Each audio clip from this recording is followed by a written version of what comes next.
asociaciones y organizaciones no gubernamentales que trabajan en el campo de los derechos humanos están integradas en su gran mayoría por personas que integraron también las organizaciones armadas como combatientes.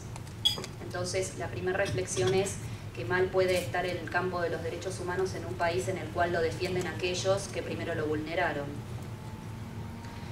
Me gustaría decirles una de las tantas consignas de las Madres de Plaza de Mayo, pero me incliné por una, que es: las Madres de Plaza de Mayo reivindicamos el compromiso revolucionario de nuestros hijos y levantamos esas mismas banderas de lucha.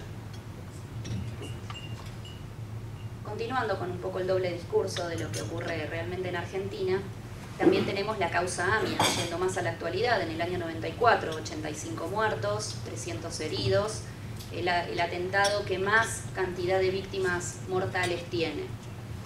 Bueno, desde el año 94 hasta la actualidad la causa judicial se ha abierto y hasta el día de hoy no contamos con una sentencia que diga quiénes son los responsables ideológicos y materiales de este atentado terrorista. Es decir, que desde el 94 hasta la actualidad, 15 años, las víctimas de este atentado continúan luchando porque el Estado impulse una causa judicial que durante el gobierno de Menem tuvo un enfoque judicial y durante el gobierno de los Kirchner ha tomado otro. Entonces, imagínense ustedes que han perdido un familiar en esta situación y están esperando desde hace 15 años que el Estado se manifieste, que el Estado impulse la causa judicial, que deje de entorpecerla según el gobierno, que deje de dar pistas falsas o de darle demasiado a una de las tantas variantes que se barajan y no darle hincapié a otras. O sea, el Estado se mueve en forma parcial. Otro caso que también me gustaría destacar, en el cual el Estado argentino se comportó en forma bastante poco profesional, es el caso Gil Anders Miller. El señor Gil Anders Miller era un argentino, un anglo-argentino que vivía en Venezuela, en la frontera lindante con Colombia, y que fue secuestrado en territorio venezolano por terroristas de la FARC. Esto ocurrió el 6 de marzo del 2006. Este señor está desaparecido, su cuerpo no fue entregado, se sabe que aparentemente está muerto, pero su cuerpo no fue entregado y la familia no tiene absolutamente ningún tipo de derechos para reclamar en Venezuela, que Venezuela reclame por un ciudadano que fue secuestrado en su territorio. Tampoco la Argentina representa el interés de esta familia, porque lógicamente no lo sienten argentino, de hecho las razones eran que era anglo-argentino. O sea que no se ha manifestado tampoco la Cancillería argentina con la contundencia necesaria, considerando que es un ciudadano que había nacido en territorio argentino y vivió muchos años en mi país. Otro ejemplo más del doble discurso que el gobierno actual incluso maneja respecto de todo lo relacionado con el terrorismo es el siguiente, para darles uno de las tantas situaciones que nosotros constantemente vemos. El 9 de febrero de este año, del 2009, la presidenta Kirchner estaba en España y ocurre un atentado terrorista de la ETA, uno de los tantos. Entonces la presidenta, al ser entrevistada, se solidariza con las víctimas de este atentado, pero sin embargo, me gustaría comentarles que la Argentina en este momento no le otorga la extradición a España por el terrorista etarra Laris Iriondo, terrorista que vive en mi país libremente y que no se le ha otorgado la extradición a España a pesar de que lo ha solicitado por atentados con bomba en los cuales han muerto 4 guardias civiles. O sea que nos solidarizamos, pero por el otro lado mantenemos a personas que son responsables de atentados terroristas e impedimos que sean juzgadas y condenadas en su país de origen. Este no es el único caso, también tenemos otro terrorista del MIR chileno, al cual Chile le solicitó expresamente la extradición a la República Argentina y la República Argentina también se la negó. O sea que, si tuviera que serles concreta, Argentina lentamente se va convirtiendo en un lugar donde cualquier terrorista del mundo puede venir y permanecer con toda la tranquilidad y las garantías de que el Estado no lo va a entregar a su país de origen. También me gustaba contarles otra de las tantas cosas que representan un doble estándar jurídico y político respecto de la situación de los derechos humanos y de las causas relacionadas propiamente con los derechos humanos y con las víctimas, ¿no?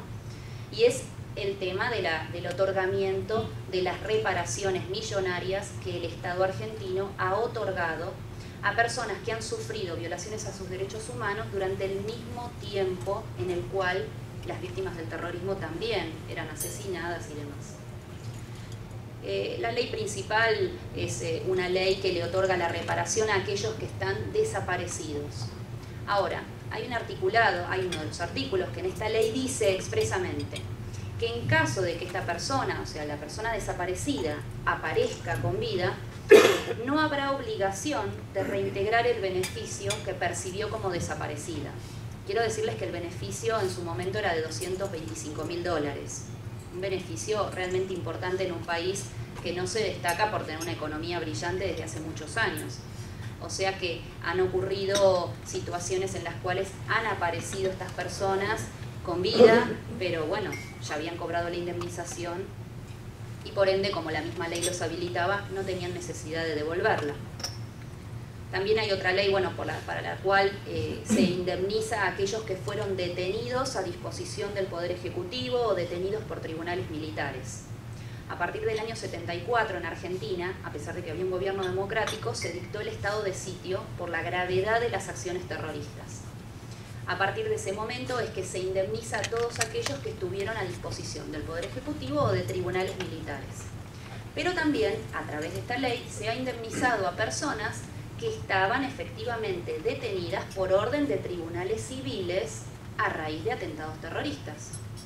Tal es así que tenemos el caso, porque esto es como desentrañar la madeja de la historia, tenemos un caso puntual en el cual hay un terrorista que fue condenado por el asesinato de un civil y esta persona se presentó a cobrar la indemnización por el tiempo que había estado efectivamente detenido, pero condenado porque había sido sentenciado. Bueno, cobró su indemnización y tuvo la mala suerte de que en el año 2001, cuando se hizo el famoso corralito por el cual se incautaban los ahorros de las personas, le quedó la indemnización dentro del corralito. Entonces inició el juicio para solicitar que el Estado argentino se la devuelva porque él era una víctima del terrorismo de Estado. Entonces, una persona que asesinó a otra que fue juzgado y condenado cobra indemnización y sigue siendo considerado víctima.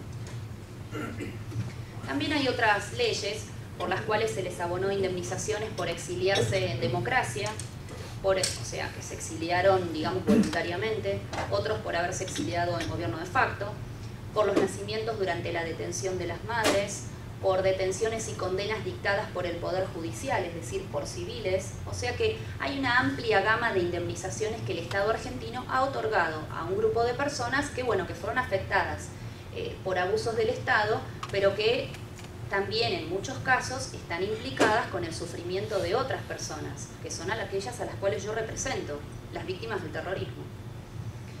Me gustaría hacer una aclaración puntual, o sea, si bien los terroristas, como todos aquellos que quiebran el orden público, tienen sus derechos humanos, me parece que debe existir, en primer término, una clara diferencia entre la persona que un día se levantó para ir a trabajar y perdió la vida a consecuencia de un atentado terrorista y la persona que se preparó física y mentalmente para matar. Entonces, en definitiva, ese terrorista, esa persona que integra una organización armada, es parte de la estrategia política de violencia de un tercero, elegida por este y convalidada por el autor material. Por ende, tiene por supuesto derechos y tiene derecho a que el Estado no abuse de él, pero en primer término el Estado debe garantizarle a la población civil el otorgamiento de sus derechos y luego a quienes lo violaron. Porque no es lo mismo un terrorista devenido en víctima que una víctima del terrorismo. Por eso me parecía prudente tener presente que en la Argentina los terroristas, antes de ser reprimidos, fueron verdugos de la población civil. Y me gustaba contarles uno de los tantos casos que nosotros tenemos en nuestra asociación. Es el de Laura Ferrari, una estudiante de 18 años, italiana, una estudiante universitaria, que es asesinada con un coche bomba a la salida de la universidad. Ella salía de rendir un examen y esperaba a la salida de la universidad al resto de sus compañeros cuando un coche bomba explota y la mata instantáneamente. Luego también fallece un empleado de la universidad que también tuvo la desgracia de salir en ese mismo momento de la universidad, y fueron heridos varios compañeros de Laura. Nosotros al día de hoy, a la madre de Laura, que